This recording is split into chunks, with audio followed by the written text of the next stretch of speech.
So good afternoon, all of you. Is my screen visible to all of you? Yes, sir. Okay.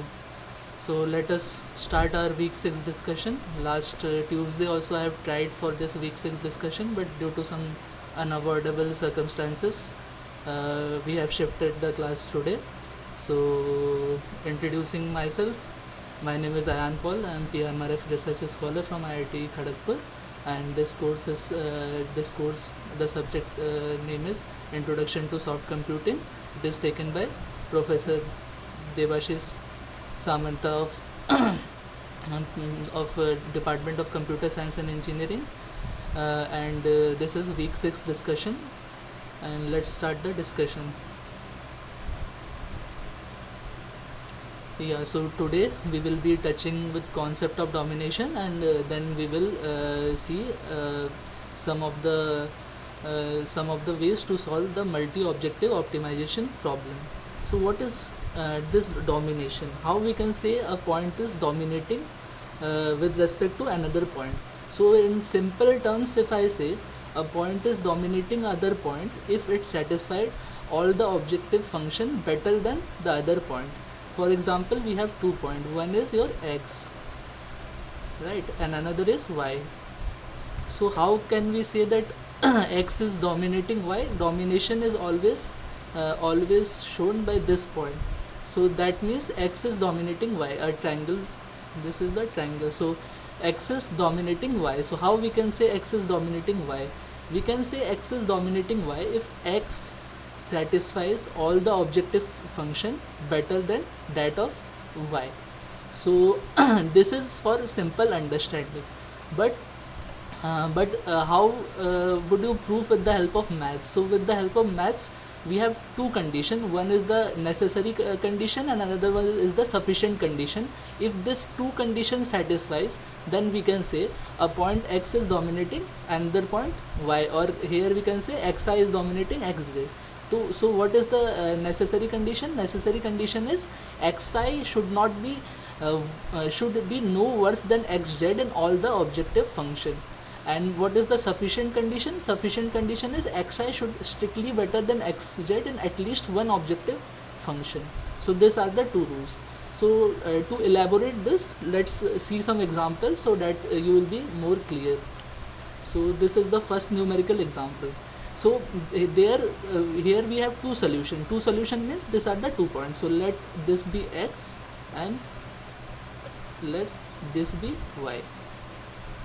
So we have to see which is dominating, either x is dominating over y or y is dominating over x. So here what we have to first see the objective function. Here we have three objective function. first we have to minimize this f1, second we have to minimize this f2, and third we have to minimize this objective function f3.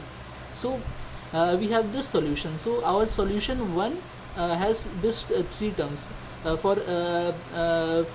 it is satisfying the objective function f1, it is given 2 as an answer. When it is satisfying objective function f2, it is given 4 as an answer, and when it is satisfying f3, it is given 6 as an answer. Similarly for solution 2 or y, when it is satisfying f1, 5, and when it is satisfying f2, 7, and when it is satisfying f3, 9. Now how we can say that which is dominating, x is dominating over y or y is dominating over x? So we first see the necessary condition, and in this necessary condition it is told that xi should no worse than xz in all the objective function. So here see, if for x you can see the solution x 2, 4 and 6, this 2, 4 and 6 is minimum, then 5, 7 and 9 for all the objective function. For f1 also you can see 2 is less than 5, for f2 also you can see 4 is less than 7, and for f3 also you can see 6 is lesser than 9. So our first condition is satisfying, but we have to again check the second condition. Second condition is telling xi should be strictly better than xz in all the objective function. So at least it is telling here at least, right? At least means it should be satisfied for at least one objective function, but in here you can see x is dominating y in all the objective function. For f1 also it is dominating, for f2 also it is dominating, and f3 also it is satisfying. So that is why we can say for this first numerical solution, x is solution x is dominating solution y. So is this clear to all of you? Yes, sir. Okay, so let's see another two example that you will be more clear. Sir, I have one question. Yes, yes. What is the condition 2? And the condition or I understand the solution x1 is no worse than xj. Yes, yes. So for xi, that means xi is not worse than xj. Yes, yes. So what is the point of x2? Yeah, Next condition 2. yeah. Condition Okay, okay. I understand your problem. So next solution you will be more clear. So let's see this solution. This solution again, if I tell this x and I tell this y. Okay. Here in the first condition, see, here we have to minimize all the three objective functions similar to the first example. But here in solution first you can see solution first, and when you will compare this x and y, or solution first and solution second, you will see in this two objective function f1 and f2, this solutions are same. Okay, so our first condition, xi should not no worse than xz in all the objectives. So here you can say it is no worse than xz, like it is not worse. Okay, 2 is not worse than 2. So our first condition is satisfied. 2, 4, 6 are less than 2, 4 and 9. So our first condition is satisfied. Now second condition is it should be strictly better than xz in at least one objective function. You focus this objective function. This 6 is strictly better than 9. Right? For this two objective function it is same, means it is no worse, but second condition, that is sufficient condition. Sufficient condition is this 6 is lesser than 9 in the third objective function. Okay. Okay, so that is why we need this condition second. Okay. Sir, I think in week 5 assignment there was one question Okay. like this. Okay. Week 5 assignment. Okay, so if you have some doubt in week 5 assignment, you can ask in that decision forum. Okay. Okay, or otherwise it would be better if you will ask in the decision forum. I will see that and I will rectify your doubt. Okay, so let's see the third example. Again we have to minimize all the three objective function f1, f2 and f3, and here we have again two solutions. Let it be x and let it be called y, and we have to minimize f1, f2 and f3, and in this we can see solution y is dominating over solution x, because it's again it is following both the two condition. First condition is 1, 2 and 6 are no less than are no worse than 2, 4 and 6, and second is 1 is better than 2 and 2 is better than 4. So we have two objective function that is strictly better in y than x, and third one is same. So that is why we can say that point y is dominating over point x. So what are our conclusion? Our conclusion is solution 1 dominates solution 2 in first and second, whereas in case third or C question, C example, solution 1 is dominated by solution 2. So please focus on this language. In C part we are telling solution 1 is dominated by. So please mind this language, because this can confuse you in your exams and all, because here we are telling that solution 1 is dominated by solution 2. So actually solution 2 is dominating. So this is the point. Okay. So is this clear to all of you? We have only 3 participants today. Okay, sorry, 2 participants only. Okay, no problem. This is all recorded, so definitely I will be sharing in my YouTube channel, so there you can see. Okay, no problem. So let's move to our next thing. So properties of dominance relation. So whenever we have binary relation, we check the 3 properties. One is reflexivity, second is symmetric or symmetricity, and third is your transitivity. So let's see reflexive. Reflexive means if we compare one point with itself, like if we compare x with x, then we can and our relation satisfied when we compare x over x, then we can say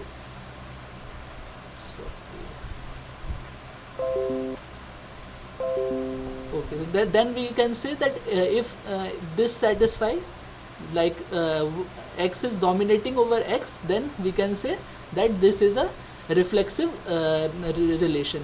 But when you check this conditions, first condition is telling that xi should no worse than xz. So if we cut xi and xz, and if we write x here also and x here also, and if we compare this, then our first objective, if our first condition that x is no worse than x is completely equal to x, so it should not be no worse than x. So our first condition is satisfying.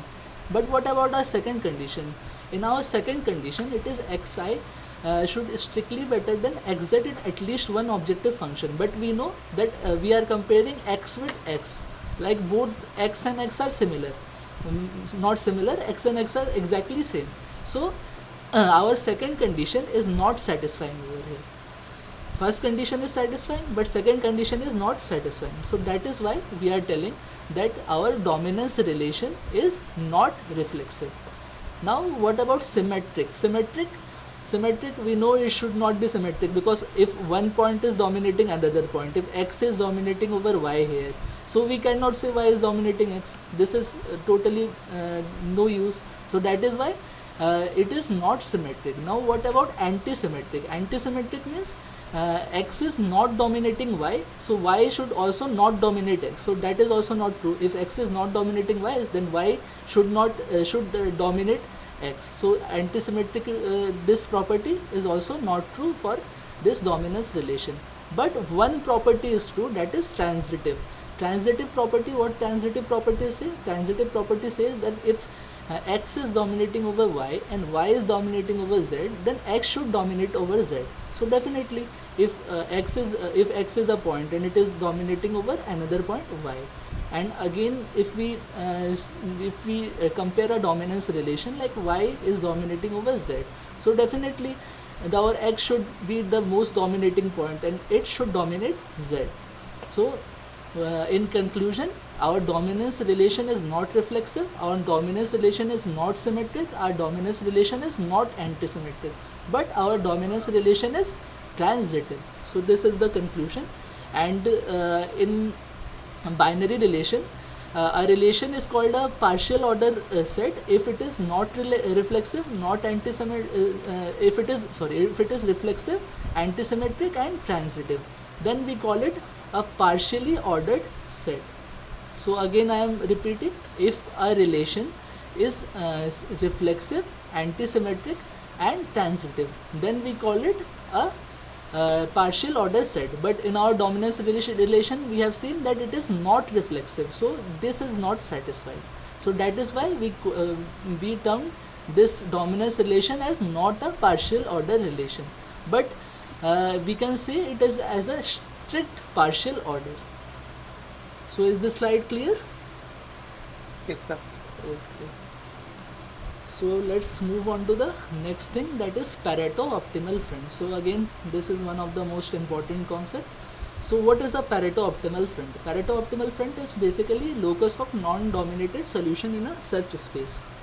So let's explain you by this example. So in this we have two objective function, we have to maximize f1, we have to minimize f2. So maximize f1 and we have to minimize f2, right? And we have 5 points in our search space, 1 2 3 4 5. This is our P is our search space, right? And according to the definition, Pareto optimal front is a locus of non-dominated solution. This is the definition of the Pareto optimal front. So let's see which point is dominating over which point. So if we compare 2 with 1 and 4, so if we compare 2 with 1, so 1 is greater than 2 in f1 function, and 1 is lesser than 2 in f2 function. So actually 1 satisfy both the objective function better than this point 2. So that is why we can say that 1 is dominating over 2. But when we compare this 1 with 3, then we can say that 3 is 3 is more greater than 1, as well as 3 is lesser than 1 in this objective function f2. So that is why we can say that 3 is dominating over 1. Similarly, if we compare 4 with 5, again we can see 5 is dominating over 4, right? So 5 is dominating over 4, as well as 3 is dominating over 1. So now the question is, what if we compare this to 1 and 4 and 3 and 5?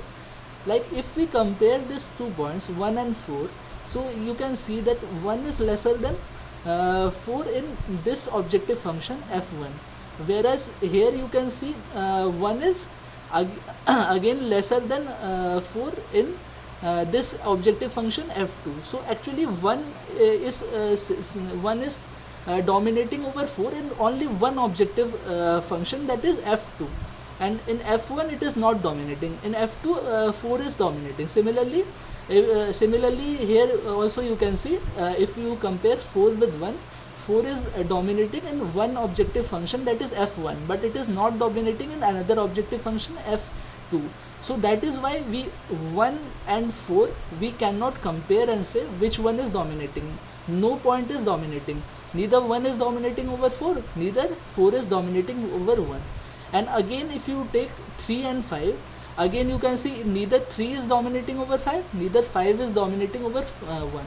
So if we take this locus, because we know 3 and 5 are dominating over 1 and 4. So if we take this locus 3 and 5, so this locus is known as Pareto optimal front, because this is the locus of non-dominated solution. So actually 3 and 5 are a non-dominated set. So that is why this 3 and 5 are Pareto optimal front. So is this clear? Yes, sir. Okay. So let's move on to this one, and let's see how we can say that which quadrant is your Pareto optimal front. So in all this, for example, this ellipse is our search space. This ellipse you can see, this ellipse is our search space. Okay. So in first case what we have to do, we have to minimize f1 and we have to again minimize f2. So minimize f1 means our solution should be somewhere downwards like here on, and minimize f2 means our solution should be somewhere here.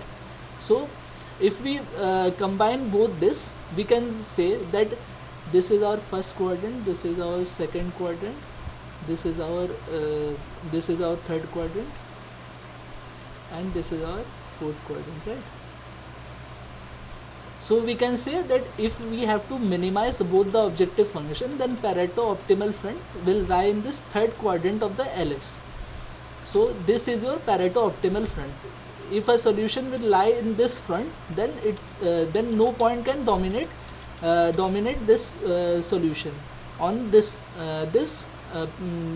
locus. So that is why this red color thing is known as your Pareto optimal front for this very multi-objective problem. That is, we have to minimize both f1 and f2. And now we take the second case, that is, we have to minimize f1 but we have to maximize f2. So here you can see, for minimize f1 again our solution should lie somewhere here, and for maximize f2 our solution should lie somewhere here. So that is why you can see our Pareto optimal front will be in the second quadrant. Now this example, that is third example, we have to minimize f2, that means our solution will lie somewhere like this, and we have to maximize f1, that means ultimately our solution will lie in the fourth quadrant. And similarly, when you will see this f1 and f2, we have to maximize both f1 and f2. So that is why our solution should be somewhere like here and somewhere like here. So our solution will lie in the first quadrant. So actually this is very useful to solve your question, that is why I have put here. So this is the thing. So is this slide clear? Sir. Okay. So let's move on to the next thing. So here we will see different multi-objective evaluation algorithm strategies. So evaluation algorithm is your genetic algorithm only, but multi-objective evaluation algorithm, we have many approaches to solve the multi-objective problem, like lexicographic ordering, single objective evaluationary algorithm, criterion selection algorithm, that is Vega, and other two, one is Moga, and another thing that we will discuss is NPGA. Yeah. So how is this multi-objective evolutionary strategies divided? So we can divide this multi-objective evolutionary strategies in two approach. One is a priori approach. A priori approach means we have to know something about objective function before we solve the problem. That is a priori approach. And post priori approach is one approach in which we even if we do not know anything about objective function, then also we can solve this problem. Means if we do not know which objective function is more important than other objective function, then also we can get our solution. So by this way also we can divide. Another way to divide is by Pareto and non-Pareto based optimal front solution. So Pareto based optimal front solution means when we are talking about Pareto based, then here also you can see that we are talking about locus. So in Pareto based optimal solution you will get more than one solution, but in a non-Pareto based Pareto based approach you will get only a single solution. So this is the difference. So let's see what are our a priori approach. Our a priori approach are lexicographic ordering and single objective evolutionary algorithm. and posteriori approach, we have all this algorithm like vector evaluated genetic algorithm, multiple objective genetic algorithm, and least Pareto genetic algorithm. So this is the thing, and if I divide in Pareto and non-Pareto based approach, then all this above, all the algorithm above, these are non-Pareto based optimal, not Pareto based approach to solve multi-objective evolutionary algorithm like lexicographic ordering, single objective evolutionary algorithm, and criterion selection. But other below all this, like multiple objective genetic algorithm and NPGA, these are your Pareto based approach. That means in MOGA and NPGA you will get more than one solution, but in lexicographic ordering and single objective evolutionary algorithm and vector evaluated genetic algorithm, you will get only one solution. So is this clear? It's that. Okay, so let's move on to the discussion, questions discussion. So today I will be discussing the question based on multi-objective optimization third, then approaches to solve multi-objective optimization problem, then this non-Pareto based optimization problems, and then Pareto based optimization problems. So on basis of this 5, I will discuss the week 5 assignment. This is not 4, this is week 5 assignments. Okay, so let's move on to our first question. So this is our first question. Consider a two objective optimization problem where one of the objective functions, say f1, needs to be maximized. So f1 we have to maximize, right, and f2 needs to be minimized. So f2 needs to be minimized. So 5 candidate solution are given, 1, 2, 3, 4 and 5. These are the 5 candidate solution, or these are the solution in your search space. Now you have to tell here that which of the following statement is wrong. So first statement is solution 3 dominates solution 1. So solution 3, so let's check this. Solution 3 dominates solution 1. So 3, you can see 3 is we take the first objective function. So first objective function we have to maximize f1. So 3 is greater than 2. So that is why our first objective function satisfied. And let's see our second objective function. Second objective function, f2 should be minimized. So 3 is lesser than 2. So 3 is greater than 2 in first objective function, and 3 is lesser than 2 in second objective function. So that is why 3 is dominating over 3 is dominating over 1. So our first statement is right. Remember, we have to justify here which one is the wrong statement. Our first statement is right, so this is not the correct answer. Let's see our The second. solution Yes. solution 3 solution 3 means 3 point Third number point. 3. Yes, third point. Okay. Solution 1 means 1. Okay. Okay. So solution, we are in the first option we are comparing this two solution, that is third solution and first solution. And again I am repeating, third solution is dominating first solution, because third solution is greater than first solution, and third solution is greater than first solution in first objective function, as well as third solution is lesser than first solution is in second objective function. So that is why third solution is dominating first solution. So this is a correct statement, this is not a wrong statement. So let's focus on to the second option. Solution 2 is dominating by all other solution.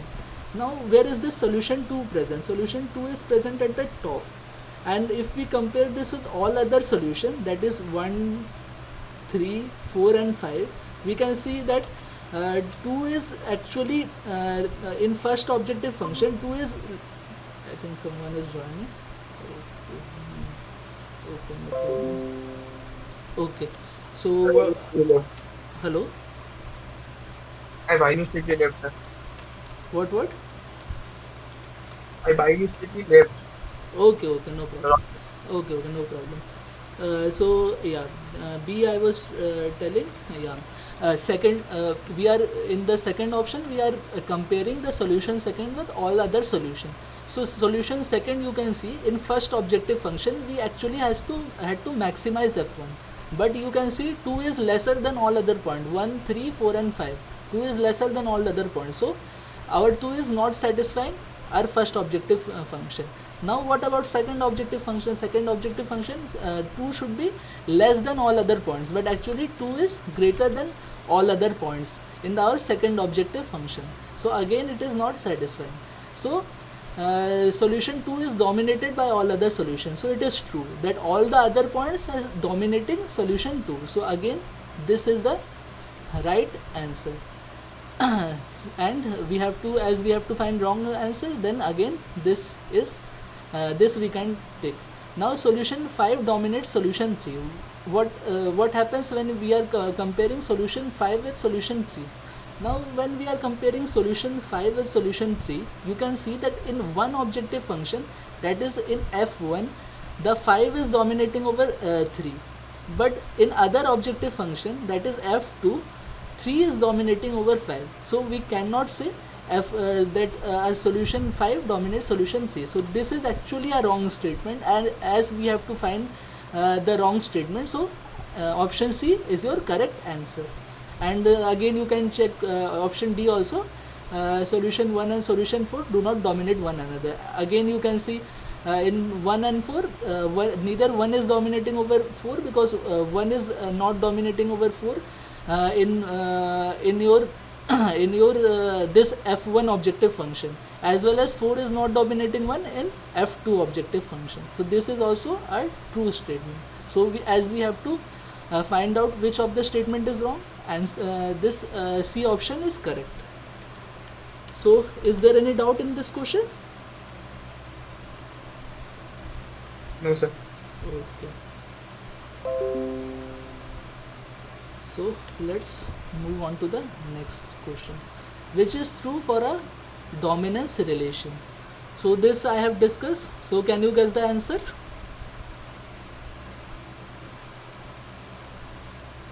Option A is Reflective. it is reflexive, it is antisymmetric, it is not transitive, it is not partial order relation. Which one? Reflective. Reflexive. No, reflexive is not true. We have to find out which is true for dominance relation. Like reflexive is when we are comparing x with x. When we are comparing x with x, our condition 1 was satisfying. That is, it is no worse than it is x is no worse than x. But in our second condition, that it should strictly better in one objective function, we cannot say, because x is equal to x. So that is why it is not a dominance relation is not a reflexive relation. Like then it is antisymmetric. It is not antisymmetric, because if it is not dominating our x, if we compare x over y, right? So if we say that it is x is not dominating y, then of course y is dominating x, right?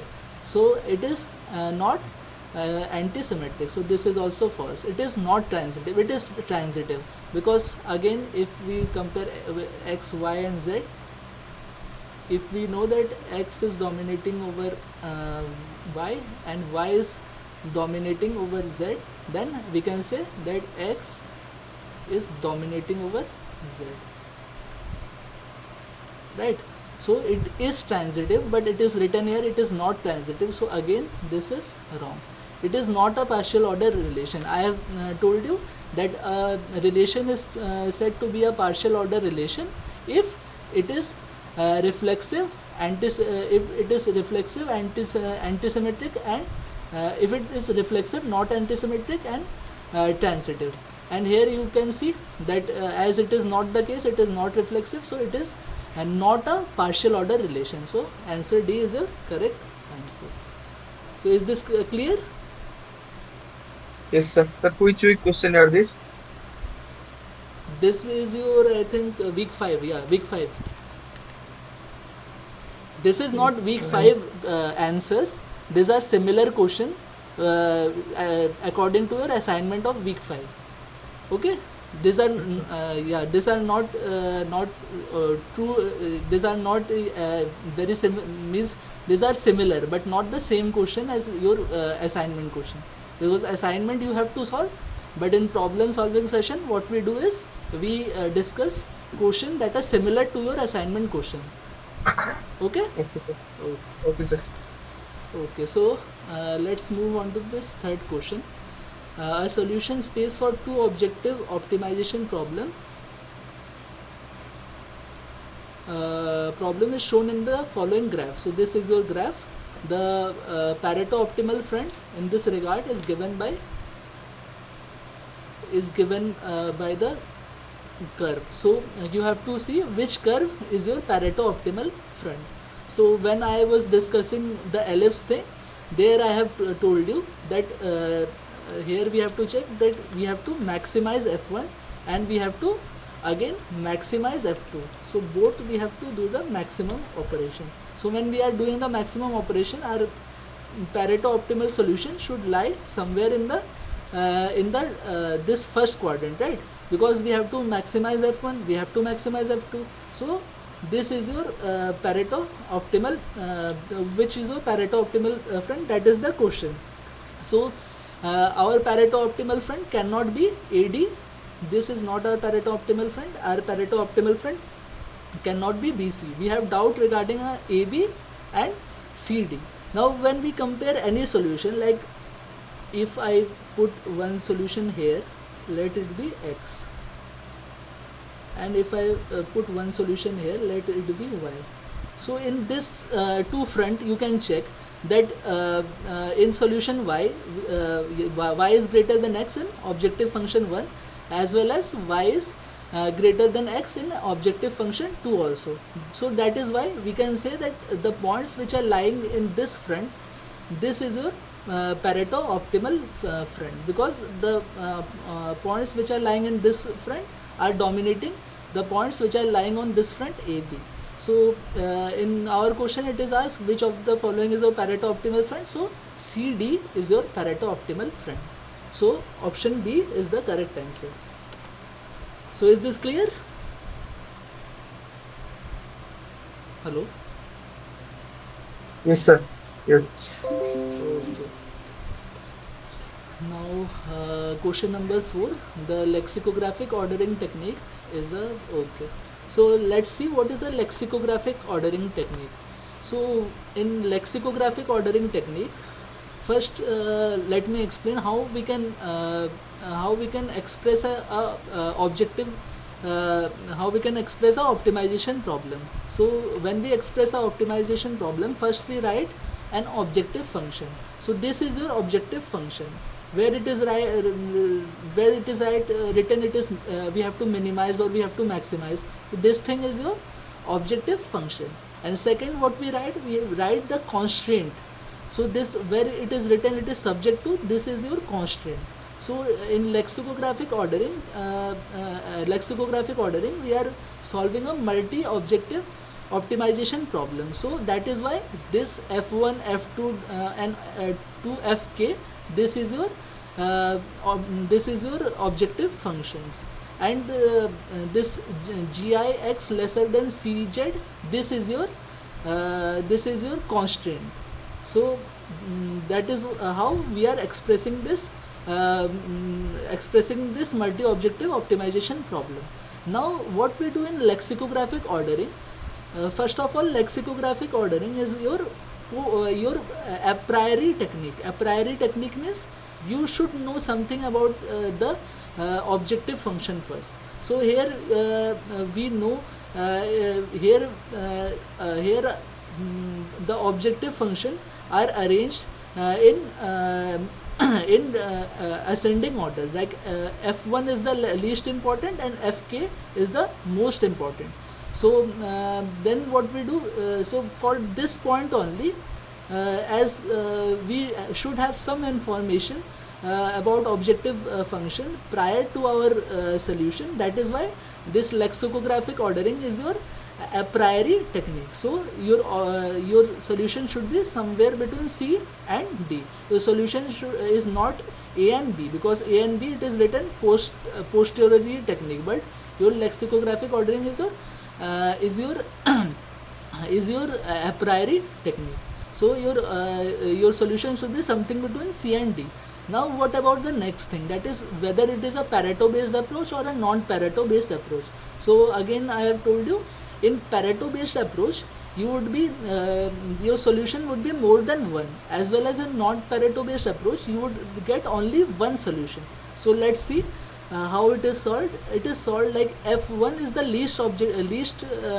least important objective function. So what we do is we start with f1, right, and we do a simple GA technique. So when we start with this f1 and we perform a simple GA technique, then we will be getting a solution. So this is your solution. So f1 is the least objective function, and this is your constraint, and we are approaching this solution. So this is your first step. Now next what you do, you will take the objective function that is more important than f1. So which objective function is more important than f1? That is f2. Now again you have to do the same GA process for f2 only.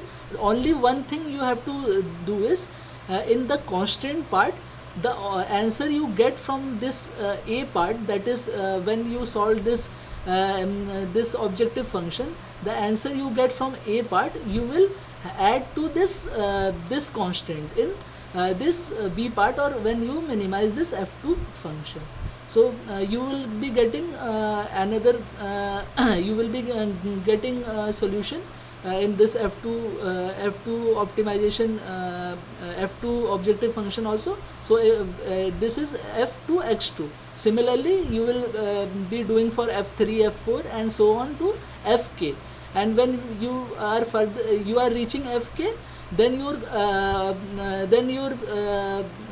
in constant, this is your main constant, as well as you will get I minus 1 constant. Okay, so that is how you solve the lexicographic ordering method. And our question was whether it is a Pareto based or not Pareto based approach. So when you will finally solve this step, you will be getting only one solution, that is f1 star. Sorry, not f1 star, this is your you will get only one solution, that is f1 star, and these are your constant. So that is why we are finally reaching only with one solution. So that is why it is a non Pareto based approach. So answer D is your correct answer. Okay, so is this clear? Yes, sir. Okay. Yes, sir. Okay, so let's move on to the question number 5. In single objective evaluationary algorithm to solve MOP, these are the things. So we have to see which option is correct, right? So first option is telling all the objective function are added together using different weighing coefficient for each objective. Second is telling each objective function is multiplied with another objective function using different weighting coefficients for each objective. So C option is telling adding all objective function together using same weighing coefficient for each objective, and D is telling multiplying each objective function with another objective function using same weighing coefficient for each objective. So these are your four options. So let's see what is this single objective evolutionary algorithm. So what we do in single objective evolutionary algorithm is that as now we have f1 to f1 f2 to fn. These are our objective, these are our different objectives, right? And we have to do we have to optimize all this objective function. Now again in single evolutionary algorithm is a priori approach. That means again you should know something about the objective function prior to your solution. So in single objective evolutionary approach, what we do is we give the importance to each objective function in terms of certain weights. like which objective function is more important, we give more weights to that objective function, and ultimately we add all this objective function. Like we have three objective function, f1, f2 and f3, right? We have three objective function. So we know that f2 is the most important objective function. So that is why I have given, let's say I have given a weight of 0.6 for f2,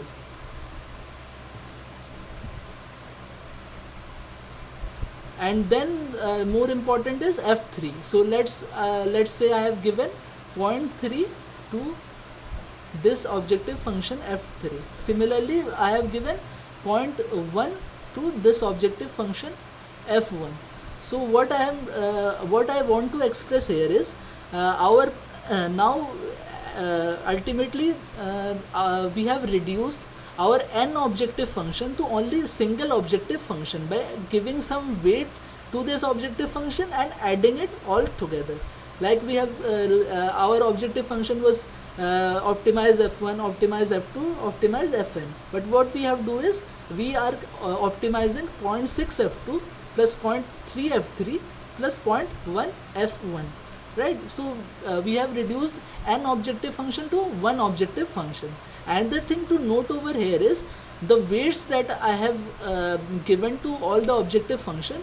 When we are adding all the weights like 0.6, 0.3 and 0.1, if you add, then you will get 1. So the thing is, when the weights that we are giving to all the objective function, when we are adding, it should be equal to 1. So that is our single objective evolutionary algorithm approach to solve multi-objective problem. So now let's check the options. So first option is all objective function added together using different weighing coefficient for each objective. So this is correct. Now second, each objective function multiplied with another objective function. So we are not multiplying one objective function with another objective function. What we are doing is we are multiplying one objective function with weights, with different weights. So this is not correct answer, right? Then adding all objective function together using same weighing coefficient. Again I am telling, the weighing coefficient that we are using is different. Only thing is, when you are adding all the weighing coefficient, your answer should come 1. So again this is not the correct answer. Multiply, and D is multiplying each objective function with another objective function using same weighing coefficient for each objective. Again this is not correct because we are not multiplying one objective function with another objective function. So this is not correct. So option A is your correct answer. So is this clear? Yes, sir. Okay. So let's move on to the next question. Which of the following multi-objective problem techniques compute weighted sum of all the objective function? So these are the 4 options. So can you guess which option is correct?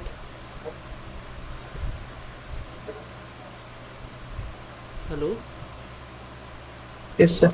So can you guess out of this which option is correct? Weighted sum, I just discussed.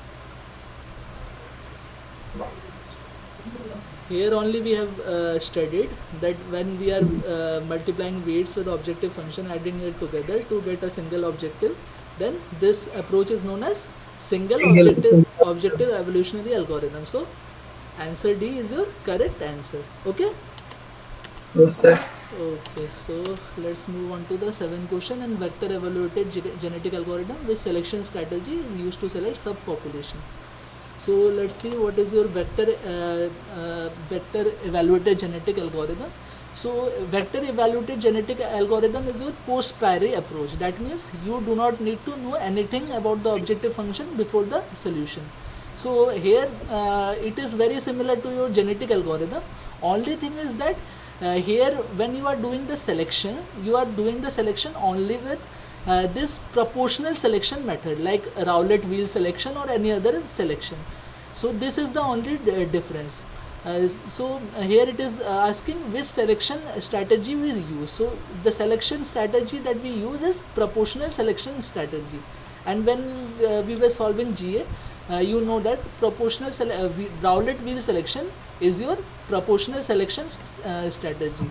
You would remember that we draw one circle, and according to the fitness value, we give the according to our fitness value, we solve the question. So that is why this Vega technique is we use the selection strategy as Rowlett wheel selection. So option D is your correct answer. Okay, so let's Yes, sir. move on to the next question.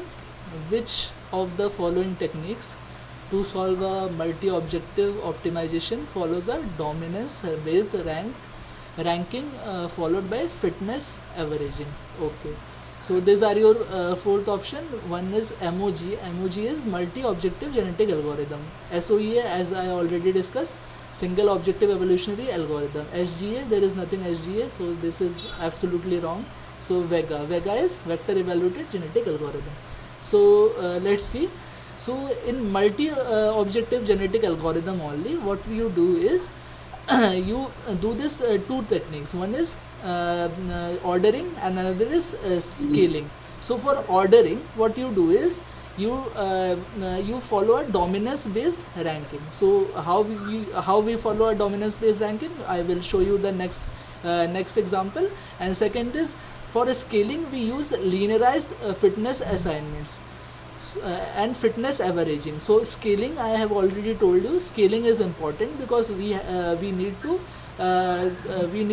fit all our solution in our search space. So all our solution should be in the search space. So for that, scaling is important. So for scaling, what we do is we do this fitness averaging.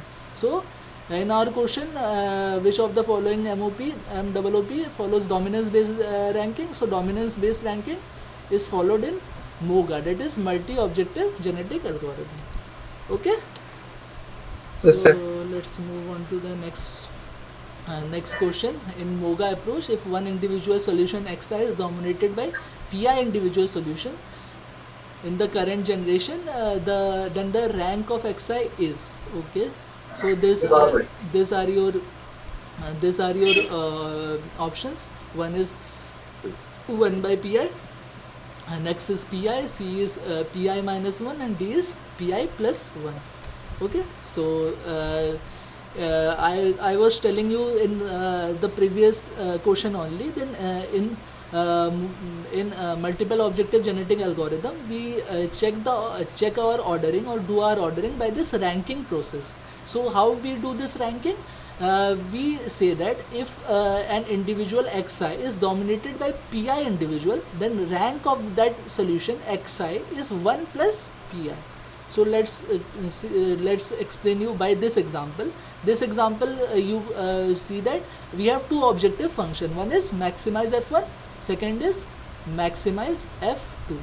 And here we can say we can see that we have to check for Xi. Xi is this point, right?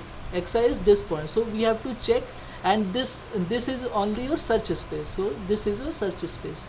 Search space is overall, all the blue points are in the search space, and we have to check is which points are dominating Xi. So when we are looking this, when we are comparing this, we can see that this point 1 2 3 4 5 6 7 8 9 10 11, this 11 points are dominating Xi, because you can see all, if you compare all this 11 point with this Xi, then you can see this for all this 11 point are greater than Xi in f1, as well as all this 11 point are greater than Xi in f2 objective function. So that is why all this 11 point are dominating Xi. And what we do, what we need, we have to find out rank of Xi. So how we can find out rank of Xi? We can find out rank of Xi by by adding 1 to the number of all the points that is dominating Xi. So 11 points are dominating Xi, in this search space. 11 points are dominating Xi, and so we can say that 1 plus 11, that is the rank of Xi is 12. Okay, so here it was asking us that what should be the rank of Xi. So rank of Xi is given by this formula, 1 plus Pi. So is this clear? Yes, sir. Okay. So, question number 10, which of the following multiple objective evolutionary algorithm technique follows tournament selection? And these are your fourth option, based on Pareto dominance principle. Okay. Okay, so yeah, so four options are given. One is lexicographic ordering, B is multiple objective genetic algorithm, C is niched Pareto genetic algorithm, and D is SGA. So this is the thing that yeah, in NPGA only we do this tournament selection for our selection scheme to solve the GA. So NPGA is based on tournament selection scheme. So in tournament selection, what you do, you take two individual and you say which one is dominating, and which one is dominating, like you take two individual and see which one is dominating, like this is your x1 and this is your x2. You see which one is dominating. So which one is dominating, like if x1 is dominating over x2, then we will take this x1 and put it in this container x1, and we will compare all our other. So this is tournament selection, like we have do the tournament with this two these two solutions, right? So then what we will do, we will do the tournament with x1 and all the other solution like x3, x4, x5, xn. So if then we will compare x3, right? So in x3, if we can say that x3 is also dominating x1, then we will put in this container, otherwise we will delete this x3. So similarly for x4, x5, x6 also. So what we are doing in this niched Pareto genetic algorithm is we are doing tournament selection of all the solution. So that is why this NPGA follows a tournament selection scheme. Okay, so is this clear? So answer is your C. Is this Yes, clear? sir. Okay. Yes, sir. Okay. So question number 11, niched count of two solution x1 and x2 are 10 and 20. This means that option A is x1 is surrounded by more neighbors than that of x2, B is x1 is surrounded by fewer neighbors than x2, and C is x1 would be less desirable to provide population diversity, x2 would be more preferable to provide population diversity. So something is niche count, and we are given niche count of 2 points, two solutions or 2 points x1 and x2. That is, niche count of x1 is given 10, niche count of x2 is given 20. So the thing is, niche count is defined by number of neighbors surrounding an individual, right? So niche, this is the definition of your niche count, that number of neighbors surrounding the individual. And niche count of x1 is 10, means x1 is surrounded by 10 individual.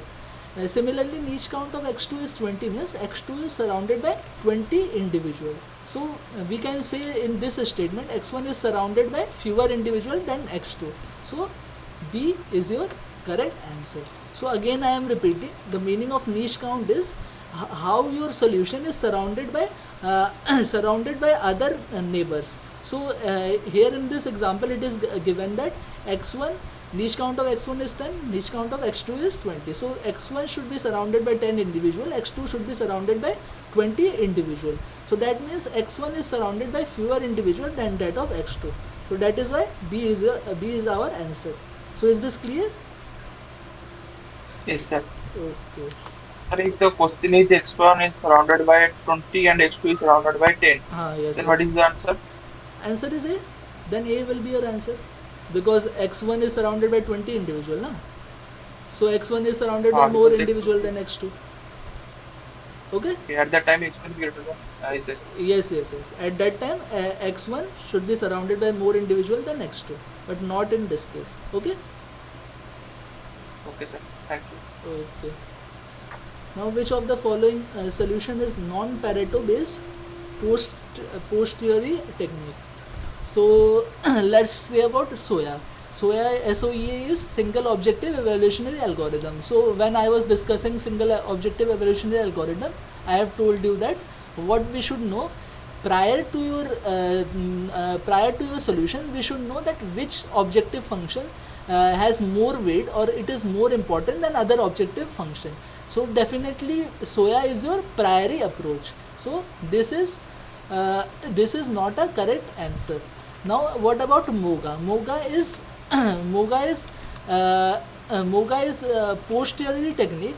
This is true for MOGA, but it is but when we are telling about non-Pareto based, MOGA is your Pareto based approach. That means in MOGA you will get more than one solution. So again B is not your right answer.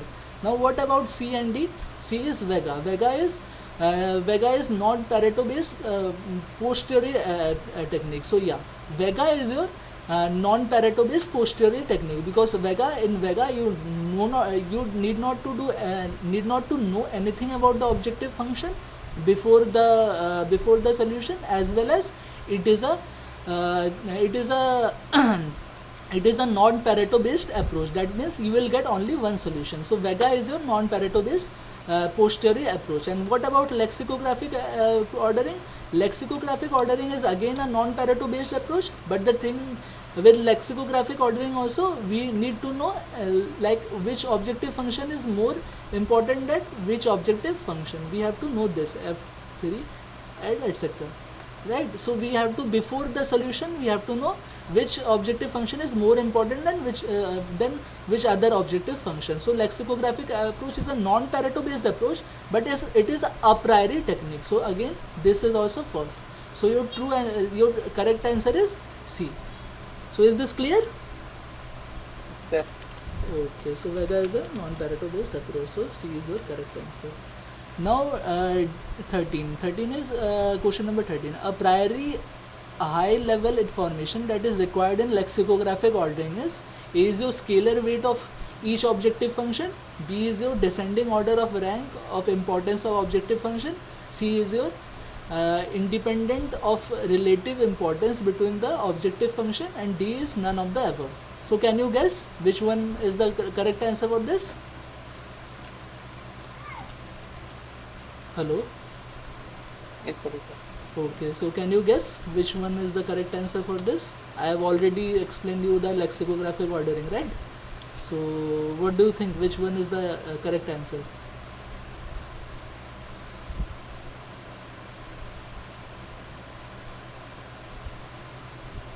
Okay, so no problem, you can guess only. I will tell you the Yes. answer.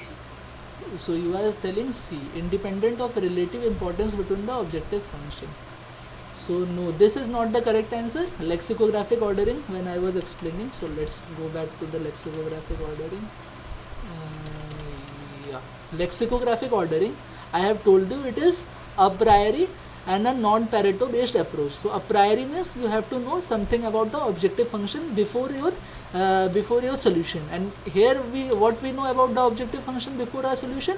Here we know the order of the importance of objective function before our solution. So this is the order of importance, like f1 is the least important and fk is the most important objective function. So that is why in this question what is asked,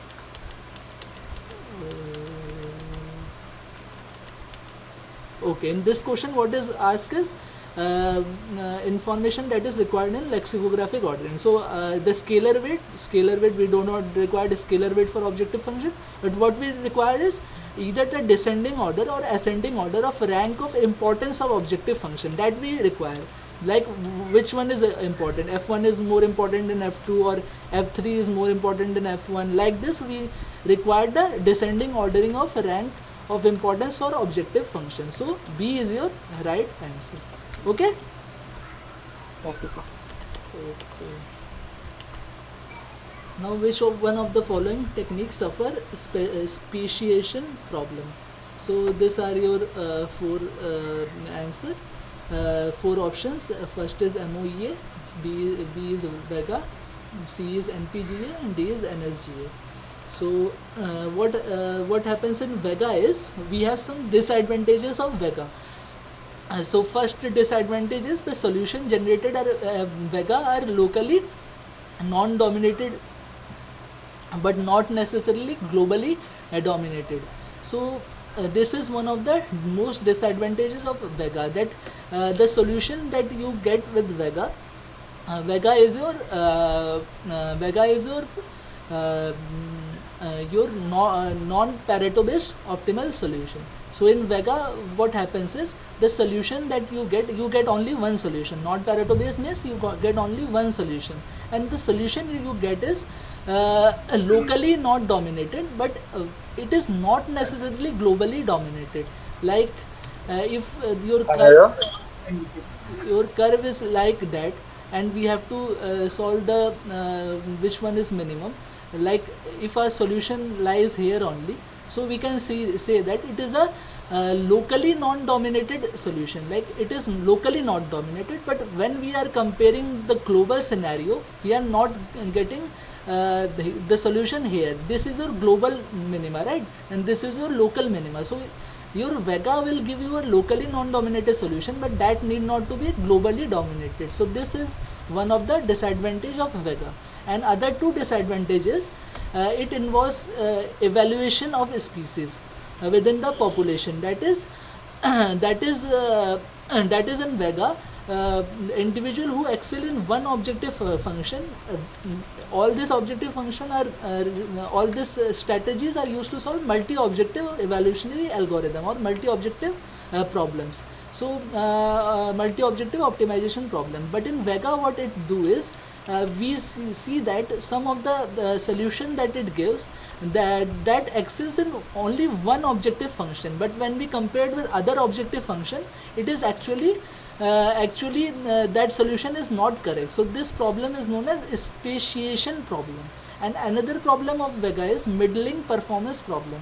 Means the solution it gives is not bad, I will say not bad, but the solution is it gives is also not outstanding. Means the performance that Vega gives is middling performance. Means not bad, that is that we require not bad, but we require good solution, right? So Vega also do not give good solution. So it will give you solution in between very bad and in between very good. It will give solution in between. So that is why Vega suffers from this middling performance.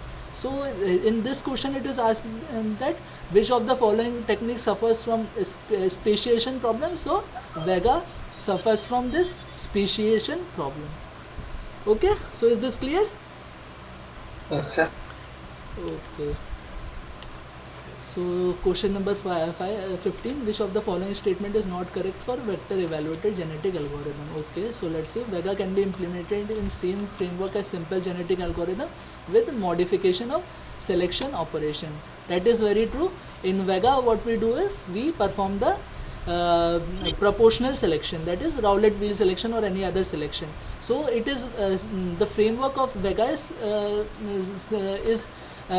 framework of Vega is very similar to simple genetic algorithm. Only what we are doing is we are modifying the selection operation. That is, we are only selecting our selection operation is proportional selection only. So this is your true option, true statement. Here we have to find which is not correct in all the four.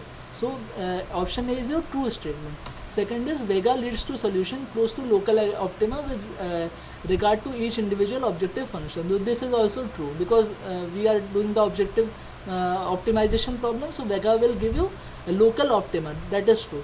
C is Vega generates solution that are necessarily both locally and globally non-dominated across population. So this is not true, because in the previous also I have discussed this thing, that the solution that Vega gives you is locally dominated, but it is not necessary that it is globally dominated. This is one of the disadvantage of Vega. So this is not true. And as we are asked in this question that we have to say which is the not correct of all the four. So C is not correct of all the four. So let's see the fourth option also. Vega selects individual which excel in one objective without looking at other individuals. So yeah, again I have told you that Vega suffers from this speciation problem, and in a speciation problem what Vega do is it will give you a solution that excel in only one objective function, but it is not necessary that solution excel in all the objective function. So again, this statement is true. So this statement is true. So A, B and D are true statement, and C is the false statement. And as it is asked in the question, we have to find which of the following is incorrect. So C is the incorrect. So C is the incorrect option. Okay. So is this clear? Yes, sir. Okay. So by this we are completing our week week week 6. By this we are completing our week 6 assignments, and we are means week 6 assignment problems similar to week 6 assignment problems, and we have other 2 classes left. One I will take on the scheduled time, that is on Tuesday, and other class I will take on Friday. Okay. Okay, sir. Okay, so any other question regarding today's lecture? Any point you have any doubt, you can ask. No, not sir. Sir, can you tell me your YouTube name? YouTube name. When in that NPTEL portal, SWAM portal, where you are getting all that video, right? Week 1 video, week 2 video, week 3 video. You know that portal, right? In the below you will see a thing called problem solving session. Okay, and when you click that problem solving session, you will be getting a sheet. In that sheet, all the YouTube video links are given. Okay, so any video you will open, you will get to that channel. Okay. Yes, sir. Sir, where you find the all assignment answers with explains. All in your NPTEL portal only. And when I see the answers, but there is not explaining. Yeah, not explaining, that is true. So anything you can, if you have any doubt, you can ask in that discussion forum. The assignment is meant to be done by you only. Okay, what in problem solving session we do is, we discuss with you similar question like your assignment. This 15 question are very similar to your assignment. Okay, so you will get the idea how to solve the assignment. Okay. Yes, Okay. sir. Any Sir, other? if someone solve all the assignment questions, then can he pass in the NPTEL exam? Can he part? You have to give the exam. You Yes. will be tested. I think there is some percentage, like 40% from your exam and 30% from your assignment, like that. I do not remember the correct proportion, but something like this. Okay, your exam is on, I Yes. think, 26th of this month only, right? Yes, sir. So if you go through all this assignment, all the videos that I have been given to you, all the slides that I have been given to you, as well as if you go through all the that lecture notes video given by Professor Devasys Samanta, you will be able to solve the question in exam. So that you do not need to take for any. Okay. Yes, sir. Okay. So with this I am terminating the session for today. We do not have any other participant apart from you. So we will meet on Tuesday. Okay, Tuesday 6 to 8 p.m. Okay. Okay, sir. Thank you. Okay.